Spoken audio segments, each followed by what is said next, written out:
Shalom Jemaat Bogor City Blessing. Selamat hari Minggu. Bagaimana kabarnya hari ini? Semoga kita selalu dalam keadaan sehat, dalam keadaan kuat, dan selalu dalam perlindungan Tuhan. Hari ini kita akan memulai ibadah online kita. Sebelum mendengarkan khotbah firman Tuhan hari ini, mari kita sama-sama siapkan hati kita untuk memuji dan menyembah Tuhan bersama-sama melalui video yang telah direkam oleh tim multimedia beberapa bulan yang lalu. Selamat beribadah.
umat Tuhan atau gereja Tuhan Yesus Kristus yang mengasihi Tuhan, yang sangat dikasihi oleh Tuhan Yesus. Salam damai sejahtera sukacita di dalam nama Tuhan Yesus. Kita bertemu lagi di udara melalui YouTube, meneruskan sedikit pelajaran yang kita telah lakukan. Ini pelajaran saat ini adalah sambungan dari pelajaran dari 1 Korintus pasal 10. Ada 5 dosa yang menyebabkan orang Israel tidak masuk di tanah perjanjian. Atau untuk kita sekarang tidak menikmati janji-janji Tuhan. Tapi kita akan teruskan karena ada Joshua yang memimpin orang Israel masuk di dalam tanah perjanjian, mengalahkan 7 bangsa. Buat kita sekarang, contoh Joshua masuk dan menduduki tanah perjanjian adalah contoh bagi saudara dan saya, gereja Tuhan, umat Tuhan, untuk bisa menikmati semua janji-janji Tuhan bagi kita selama kita masih di dunia ini. Dan nanti sudah kita tidak ada lagi berpindah di surga bersama dengan Tuhan Yesus.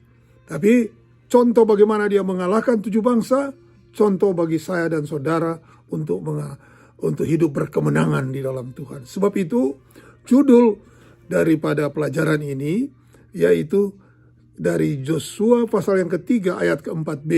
Sebab jalan itu belum pernah kamu lalui dahulu.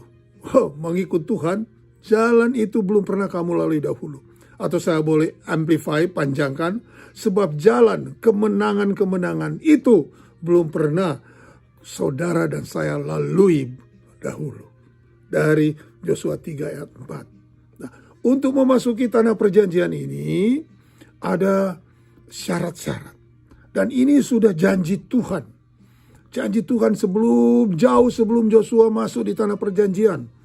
Mengalahkan 7 bangsa. Itu dari Ulangan pasal yang ke-7. Ayat ke-1 ke-2. Selama Musa masih hidup. Dikatakan begini.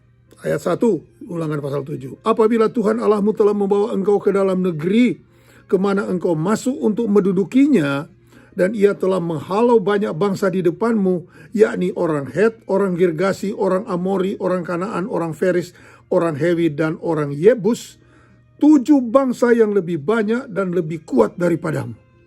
Ini 7, saudara tahu, ini ada 7 bangsa di tanah perjanjian, di tanah Filistin. Salah satu Goliat itu dari sana. Nah, raksasa-raksasa.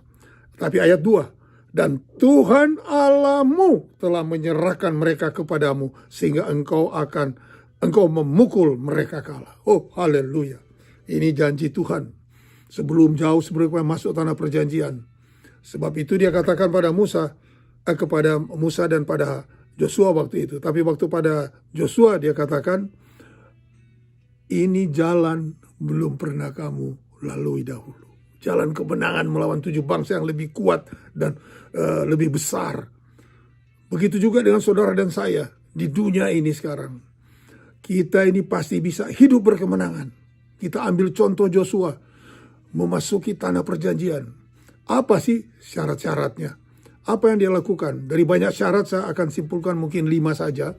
Supaya kita nanti pelajari sendiri. Tapi saudara sebelumnya harus baca dari Joshua pasal 1 sampai Joshua pasal 8. Intinya yang kita bicarakan. Tapi dan seterusnya. Bagaimana jadi Joshua pasal 1 sampai Joshua pasal 8. Nah, syarat nomor 1. Syarat nomor 1. Sebelum masuk tanah perjanjian. Saudara tahu ini Joshua adalah abdi daripada Musa.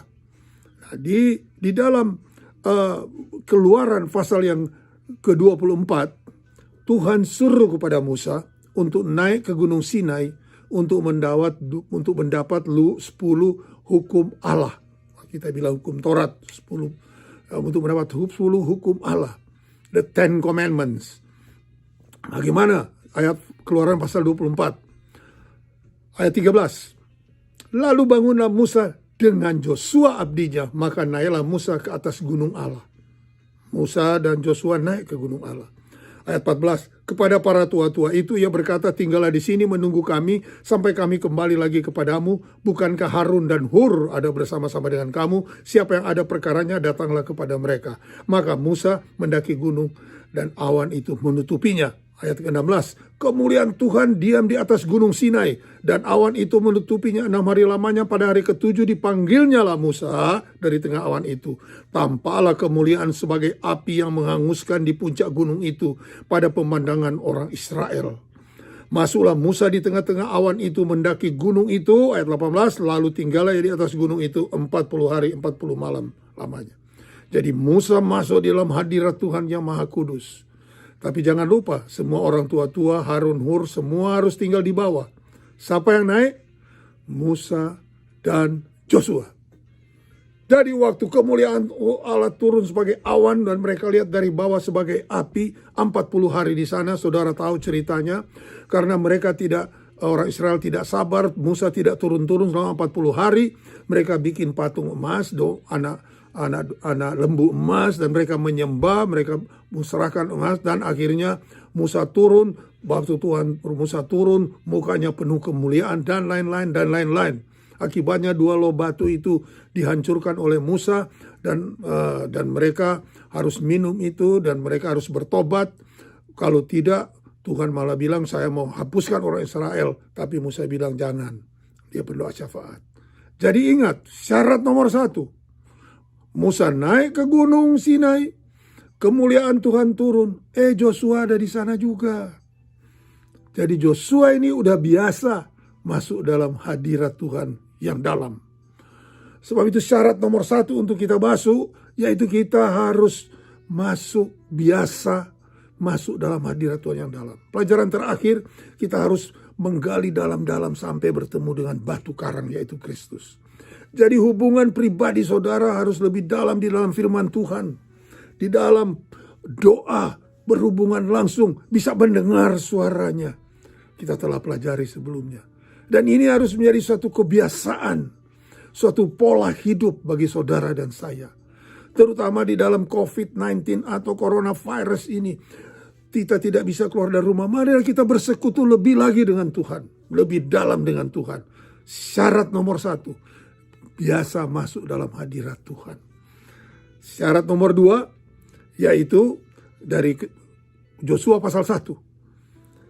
Dari Joshua pasal 1, kita baca ayat yang mulai dari ayat pertama, tapi kita akan baca aja apa yang Tuhan perintahkan kepada Joshua. Ayat yang ke-6. Kita baca ayat yang ke-6 dari Joshua pasal 1 yang ke-6. Apa Tuhan bicara pada Joshua? Nanti saudara baca, tapi saya untuk melompat. Ayat ke-6 bilang, kuatkan dan teguhkan hatimu. Dalam satu pasal ini, 4 kali Tuhan katakan. Ayat yang ke-7, hanya kuatkan dan teguhkan hatimu dengan sungguh-sungguh. Ayat yang ke-9, bukankah telah kuperintahkan kepadamu, kuatkan dan teguhkan hatimu. Janganlah kecut dan tawar hati, sebab Tuhan Allahmu menyertai engkau kemanapun engkau pergi. Ayat 18, dia bilang, setiap orang yang menentang perintahmu, tidak mendengarkan perkataanmu, apapun yang kuperintahkan padanya, dia akan hukum mati. Hanya kuatkan dan teguhkan hatimu. Kenapa dalam satu pasal ini 4 kali Tuhan bilang kuatkan dan teguhkan hatimu. Jangan kecut dan tawar hati. Karena sebelumnya kita baca di Ulangan 7 ayat 1, bahwa 7 bangsa ini lebih banyak dan lebih kuat. Jadi harus terpaksa Joshua harus berharap kepada Tuhan. Begitu juga saudara dan saya. Tapi Tuhan bilang jangan takut. Janji Tuhan bahwa engkau akan mengalahkan. Sebab itu saudara, apapun keadaan kita sekarang, keadaan saudara, saya nggak tahu saudara-saudara, pegang janji Tuhan. Bahwa kita akan hidup berkemenangan. Karena Allah beserta kita, atau Immanuel, dia ada dengan kita. So itu Tuhan bilang jangan kuatkan, karena Tuhan tahu. Apa pula begitu Musa mati, Joshua mau pimpin. Wah, 40 tahun biasa dengan dipimpin oleh Musa, keajaiban-keajaiban. Sekarang Joshua, dia bilang kuatkan dan teguhkan hatimu. Jadi pertama kita kalau mau masuk tanah perjanjian, kita harus biasa dalam hadirat Tuhan. Kedua, bagaimana kita bisa menikmati janji-janji Tuhan? Kita harus kuatkan dan teguhkan hati kita. Sebab itu saya berulang-ulang saya katakan, lebih baik kita baca kabar baik Daripada saudara nonton televisi dan lain-lain, semua ada kabar jelek. Berapa orang mati, 90.000 di Amerika, di mana, di Brasil, di mana. Kalau kita baca kabar baik, kita punya pengharapan. Yaitu Tuhan sudah berjanji dan dia pasti akan tepati. Kita akan hidup berkemenangan. Itu syarat nomor 2. Yaitu pertama, masuk hadirat Tuhan. Syarat nomor 2, teguhkan hatimu. Jangan tawar hati. Jangan kecewa, jangan kedor. Sebab itu syarat nomor 3. Kita baca dari Yosua pasal yang ke-1. Mulai ayat 7. Dia bilang katakan, hanya kuatkan dan teguhkan hatimu dengan sungguh-sungguh. Bertindaklah hati-hati sesuai dengan seluruh hukum yang telah kuperintahkan kepadamu oleh hambaku Musa. Janganlah menyimpang ke kanan atau ke kiri, supaya engkau akan beruntung kemanapun engkau akan pergi. Syarat nomor 3, kalau kita hidup mau kemenangan, mau menikmati janji-janji Tuhan yang sudah dimeteraikan oleh darah Yesus, apa yang dikatakan? Jangan kita menyimpang ke kiri dan ke kanan. Kalau firman Tuhan bilang itu jangan, artinya jangan. Jangan bikin 1001 alasan. Kalau firman Tuhan, jangan ke kiri, jangan ke kanan. Hidup menurut kebenaran. Kalau hidup dalam kebenaran firman Tuhan. Ayat ke-8. Janganlah engkau lupa memperkatakan kitab Taurat itu. Tetapi renungkanlah itu siang dan malam. Supaya engkau bertindak hati-hati sesuai dengan segala yang tertulis di dalamnya. Sebab dengan demikian perjalananmu akan berhasil dan engkau akan beruntung. Diulangi lagi. Jangan ke kiri dan ke kanan. Dia bilang renungkanlah itu siang dan malam. Kalau saya baca di dalam Amplify dari ayat 8 ini, dikatakan kalau kita berjalan merenungkan, meditate firman Tuhan, bagian terakhir dia bilang, for then you will make your way prosperous, berhasil, and then you will be successful. Wah, penuh dengan sukses. Kalau kita berjalan tidak ke kiri dan ke kanan, kita berjalan menertungkan firman Tuhan siang dan malam, maka perjalanan kita ini akan sukses, penuh dengan sukses. Jadi menurut definisi Tuhan, kalau setiap orang yang melakukan firman Tuhan, yang menggali dalam-dalam sampai mendapatkan batu karang Tuhan Yesus, yang punya hubungan dengan dalam, tidak menyimpang dan ke kiri, dan merenungkan, meditasi itu merenungkan firman Tuhan. Bagaimana cara merenungkan? Kata merenungkan yaitu kata memama biak. Maaf, seperti sapi. Dia makan, waktu malam dia duduk, dan makanan itu dikeluar lagi. Dikunyah lagi, dikunyah lagi, dikunyah lagi, dikunyah lagi.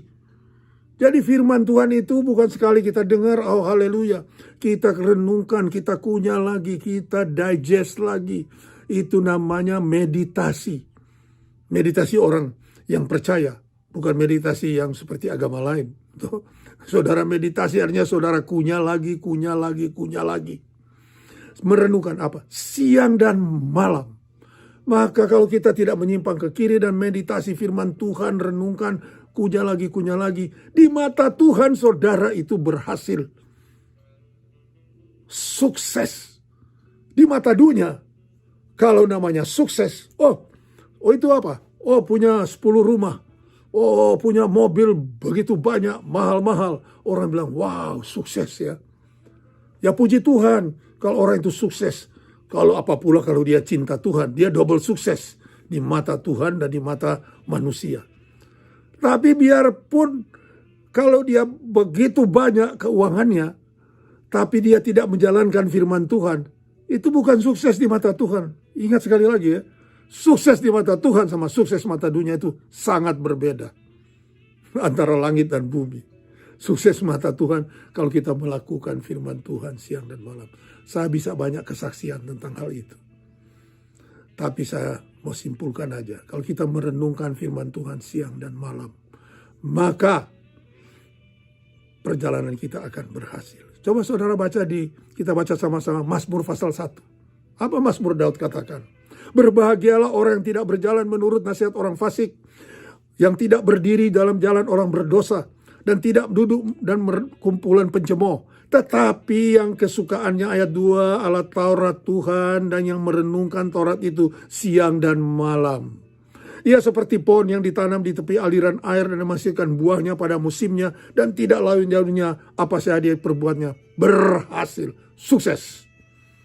Jadi orang yang merenungkan firman Tuhan. Tapi ayat 1 ini kan, berbahagialah dalam Amplify. Apa artinya berbahagia? Blessed dalam kurung fortunate, prosperous and favor by God. Itu namanya diberkati, saudara Tuhan. Yang fortunate, yang prosperous, dan favor anugerah Tuhan penuh dengan dia. Haleluya. Yang apa? Yang tidak berjalan menurut nasihat orang fasik, wicked, jahat, orang keji, orang durjana. Yang tidak mengikuti berjalan di dalam nasihat orang fasik. Hidup menurut nasihat orang fasik. Kedua, yang tidak berdiri di jalan orang berdosa. Berdiri, tadi jalan, sekarang udah berdiri. Udah stop, mandek. Ikut mandek itu apa? Jadi orang berdosa. Ketiga, dan tidak duduk dalam kumpulan pencemooh. Yang tidak duduk, itu udah bukan lagi berdiri. Ini udah duduk, mapan, resting di dalam kumpulan pencemooh. Oh, saya dulu juga begitu. Mencemooh terus sebelum terima Tuhan. Oh, dari kecil sih namanya Kristen tapi mencemooh. Ya, atau mencemooh terus Tuhan. Lihat ada orang khotbah, bertobatlah, kerajaan Allah sudah dekat. Kita menjadi pencemooh, duduk di situ senang ketawain. Dari dulu juga gak datang-datang karena gak ngerti kerajaan Allah sudah dekat. Dari dulu gak datang-datang. Tapi lupa karena udah orang pencemooh. Ya, pencemooh. Tapi yang kesukaannya ialah firman Tuhan. Terima Tuhan Yesus, kesukaannya firman Tuhan. Siang dan malam. Kunyah lagi. Nah, itu syarat supaya kita diberkati. For blessed, fortunate, prosperous, and favor by God. Jadi 3 syarat merenungkan firman Tuhan. Jadi 1, saudara, kita harus biasa masuk dalam hadirat Tuhan. Kedua, kita harus kuatkan dan teguhkan hati kita sungguh-sungguh. Pegang firman Tuhan, pegang janji-janji Tuhan. Walaupun apa yang terjadi, pegang janjinya Tuhan. Karena sebelumnya juga Tuhan udah berjanji kepada Joshua. Dan yang ketiga, kita hidup menurut firman Tuhan. Tidak menyimpang ke kiri dan tidak menyimpang ke kanan. Itu namanya kita akan berjalan dengan jalan kemenangan yang belum pernah kita lalui dulu. Haleluya. Kita akan hidup dengan berkemenangan. Karena Tuhan berpihak dengan kita. Karena dia Immanuel, Allah menyatu dengan manusia. Sebab itu Tuhan, untuk 3 syarat ini kita akan teruskan dalam bagian kedua. Masih ada 2 syarat yang saya simpulkan. Masih banyak syarat tapi ada 3 syarat ini aja. Saudara baca dari Yosua pasal 1 sampai pasal 8. Dan kita akan teruskan bagaimana mereka hidup berkemenangan. Bagaimana mereka mengalahkan Jericho. Bagaimana mereka salah kata kota yang kedua Ai. Dan mereka berkemenangan. Berarti akhirnya ke-7 bangsa itu mereka bisa kalahkan. Karena apa? Biarpun bangsa itu lebih kuat dan besar. Tapi karena Allah beserta dengan dia. Tuhan sudah berjanji kepada saudara dan saya. Tuhan berjanji kepada Yosua. Tuhan berjanji kepada saudara dan saya. So itu mari kita lakukan yang ketiga syarat ini. Dan kita akan teruskan lagi. Tuhan Yesus memberkati. Dan selamat mengasihi Tuhan, selamat melayani Tuhan, selamat berhubungan dengan Tuhan lebih dalam lagi. Di dalam nama Tuhan Yesus Kristus. Amin. Bagaimana firman Tuhan hari ini? Luar biasa bukan? Biarlah firman Tuhan hari ini dapat menjadi berkat bagi kita, dapat menjadi kekuatan juga bagi kita untuk kehidupan sehari-hari. Sekarang mari kita sama-sama saksikan video pengumuman untuk 1 minggu ke depan. Selamat menyaksikan.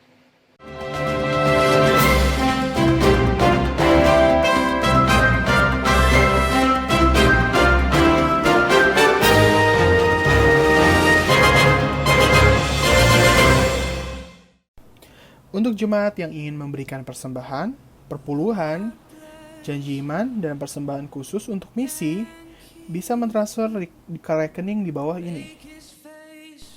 Bagi saudara yang ingin memberikan persembahan untuk dana pembangunan gereja juga bisa mentransfer ke rekening di bawah ini. Bagi jemaat yang melakukan transfer, mohon untuk sertakan keterangan dalam kolom berita persembahan apa yang Anda berikan. Happy birthday kepada saudari Listania pada tanggal 5 Juni. Zaskia Putri pada tanggal 6 Juni. God bless you. Youth Night The Legacy, come and join us via Zoom di hari Sabtu. Untuk waktu akan diumumkan oleh youth leaders melalui grup WhatsApp. See you guys. Doa jemaat dan ibadah minggu depan akan dilakukan di rumah masing-masing. Yang akan dilakukan secara online dan video YouTube-nya akan dikirimkan oleh gembala Kersel masing-masing. Untuk info lebih lanjut bisa menghubungi Ibu Ferawati. Demikian ibadah online minggu ini. Tetap sehat, tetap semangat, dan tetap melekat dengan Tuhan. Sampai jumpa minggu depan. Tuhan Yesus memberkati.